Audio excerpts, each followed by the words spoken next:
Nataka tuonyeshe uaminifu kati ya ndugu na ndugu, uaminifu kati ya mtu na Mungu, sababu Mungu anasema ya kwamba yeye ni mwaminifu kwetu, na Mungu habadiliki, ni yule yule leo, jana, hata kesho, anabaki kuwa Mungu.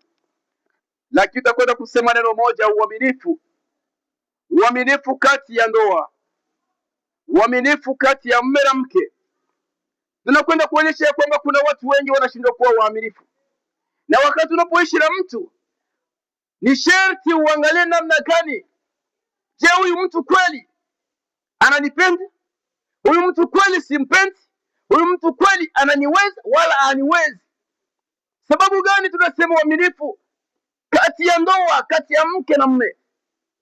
Kuna watu wengi, hata nikwambie, tunafika fasi fulani tukakutanisha mtumishi wa Bwana, na yule mtumishi wa Bwana tulimkutanisha hapo alikuwa na mke aliyemtoa vijijini sana, na wakati alipomleta vijijini, yule alikuwa kabisa katika hali ya chini.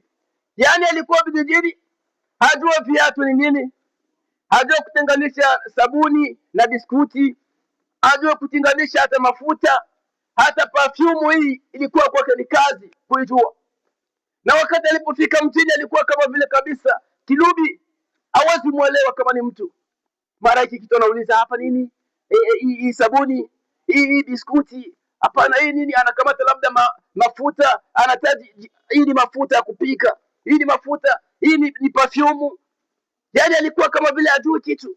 Lakini baada ya muda, mume wake alizidi kuwa naye, akampenda, akamuonyesha upendo, akaanza kumtengeneza katika mapenzi, akaanza kumtengeneza, akamfanya kuwa mwema. Na wakati alipokuwa anamtengeneza yule mke wake, yule mume wake akakuwa anamtengeneza, ikafika wakati yule mama akakuwa smart, akakuwa mzuri, akageuka, mwili ukageuka, akavaa mwili kabisa wa mjini.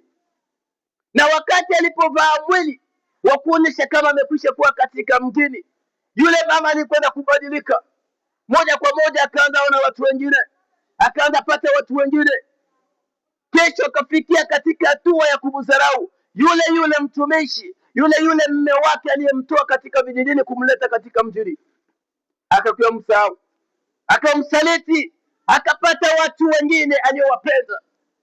Wakati mume wake anafika, anamwambia, wewe hivi na hivi, wewe unifai au ni stahili, wewe hivi na hivi. Mume akakwenda kushindwa kuelewa, akaona mazingira aliyomtoa nayo. Huyo mtu nilimtoa vijijini, alikuwa hajui kitu.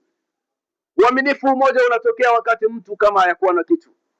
Acha tuseme kwa mama, uache uchunge mama. Kama ni mama kabisa anayeokoka, kama ni mama kabisa anayekuwa na mali, uache uchunge yule mama apate mali. Na wakati akishapata pesa yule mama, na anakulinda na kuheshimu wewe mume wako, ujue ya kwamba yule ni mke wako ambaye Mungu amekuchagulia.